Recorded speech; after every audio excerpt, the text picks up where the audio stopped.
Today, I won't be playing the fairy godmother of makeup tutorials, waving my magic brush to show you how to create this look step by step. Nope, that's on you. Watch the video, give it your best shot. And if you hint a snack, drop a comment, I'll swoop in with a reply. Now let's dive into something I have been eager to share for quite some time. Have you ever stopped to wonder what's really lurking inside those bottles and jars you slather on every day? It's time to pull back the curtain and uncover the science of beauty. By the end of this, you won't just know which ingredients work best for you, you will be the Sherlock Holmes of skincare, decoding labels like a pro, nailing down what actually delivers the glow up you deserve. Starting with the solvents. Solvents are like the delivery drivers of the beauty world. They dissolve other ingredients and make sure everything's spread evenly and absorbed properly. Examples are water, which is aqua on leaflet, found in almost every skincare product. Alcohol, which is ethanol, used in toners like Clinique Clarifying Lotion. It helps to dissolve oils. Great for oily skin, not so much for the dry type.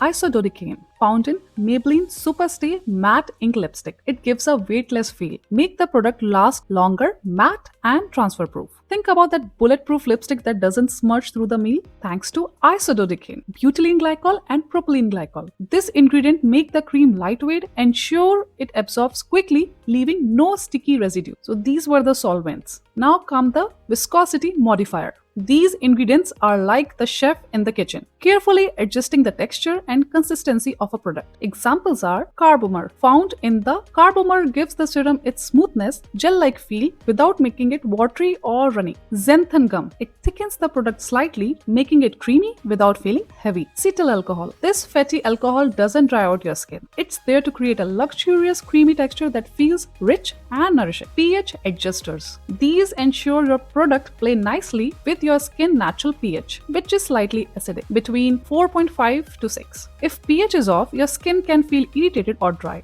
Examples are citric acid, found in L'Oreal Paris Revital Lift 10% pure glycolic acid serum. It helps maintaining the right pH so the glycolic acid works effectively without over-exfoliating. Sodium hydroxide, found in the Body Shop Tea Tree Facial Wash. It balances the wash pH to ensure it cleanses deeply without stripping your skin of its natural oil. Then comes the emulsifiers. Even wonder how oil and water can come together in your lotion or a cream? That's the magic of emulsifiers. Lecithin, found in Drunk Elephant Lala Retro Whipped Cream. Lecithin creates a luxurious whipped texture while ensuring the oils does not spread from the water. Glycerol acetate, found in the Body Shop Body Butter. It blends the oil with water components for that rich, buttery consistency. Citral alcohol, used in Aveeno Daily Moisturizing Lotion. It creates a smooth, creamy finish that spread easily on the skin. Perfumes and coloring agents can be a bit extra, but in most cases, they are harmless when used in moderation. Beauty chemist doesn't just toast in glitters and fragrance willy-nilly. They're carefully tested to ensure they are safe for use. So as long as your skin isn't throwing a tantrum, feel free to enjoy those rose-scented face creams or neon pink eyeliners. So next time you pick your favorite moisturizer or a lipstick, take a second to appreciate the science that went into that bottle. It's pretty fascinating, isn't it? For such detailed beauty insight, follow my channel, like and share this video. Thank you. Bye-bye.